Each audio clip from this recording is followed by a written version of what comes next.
ইজতেমার দ্বিতীয় দিনে আল্লাহর সন্তুষ্টি লাভের আশায় জিকির আসকারে ব্যস্ত সময় পার করছেন ধর্মপ্রাণ মুসল্লিরা। ফজরের নামাজের পর আম বয়ানের মাধ্যমে শুরু হয় দ্বিতীয় দিনের কার্যক্রম। দিনব্যাপী চলে ঈমান আকিদার উপর আলোচনা। এদিকে আখিরি মোনাজাতকে কেন্দ্র করে দেশের নানা প্রান্ত থেকে মুসল্লিদের স্রোত ময়দান প্রাঙ্গণে।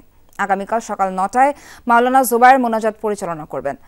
আলফাজ হোসেন রানার তোলা ছবিতে বিস্তারিত জানাচ্ছেন রাব্বি সিদ্দিকী।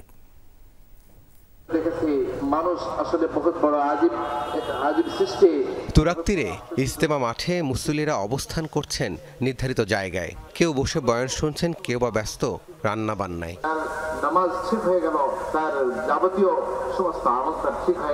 দিনব্যাপী বয়ান করেন দেশ বিদেশের প্রখ্যাত মাওলানারা। ইসলামের দাওয়াতের পাশাপাশি পরকালে শান্তি লাভের আশায় বিভিন্ন বিষয় নিয়ে হয় আলোচনা। দীর্ঘ সময় ঈমান আমলের সম্পর্কে আলোচনা হয়।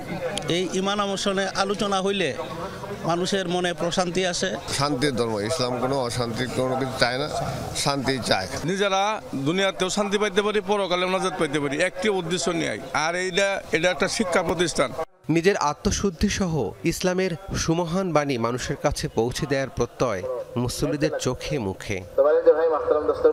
কষ্ট তো কিছু ওই বুঝে কষ্ট হলে আইতে কষ্টের সমস্যাটা লেগে কষ্ট না দিনটা হাসিল না যায়। আমার যদি ভিতরটা ঠিক হয়, কলবটা ঠিক হয়, ইমানটা ঠিক হয়, তাহলে আমার আমল সুন্দর হয়ে যাবে। এখানে এটাই বুঝতেছে। বলেন, শুধুমাত্র আল্লাহ ও তার রাসূলের সন্তুষ্টি লাভের আশায় দিনের পথে অংশগ্রহণকারীদের এই মেহনত। তুরাগ তীরে মুসল্লিদের ঢল নেমেছে, চলছে দ্বিতীয় দিনের ইজতেমার কার্যক্রম। কাল আখরি মোনাজাতের মধ্য দিয়ে শেষ হবে এ ধাপের ইজতেমা।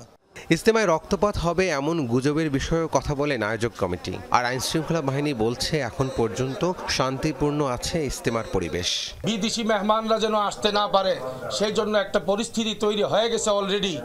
এত সব সত্ত্বেও আলহামদুলিল্লাহ পুরা মাঠ আশপাশের এলাকায় কানায় কানায় পরিপূর্ণ। আমরা এখন পর্যন্ত কোনো নিরাপত্তা থ্রেট উপভোগ করছি না। আমরা সম্পূর্ণভাবে নিরাপত্তা দিয়ে যাচ্ছি। আখরি মোনাজাতের সময় কিছু সড়কে যান চলাচল নিয়ন্ত্রণ করার কথাও জানায় পুলিশ।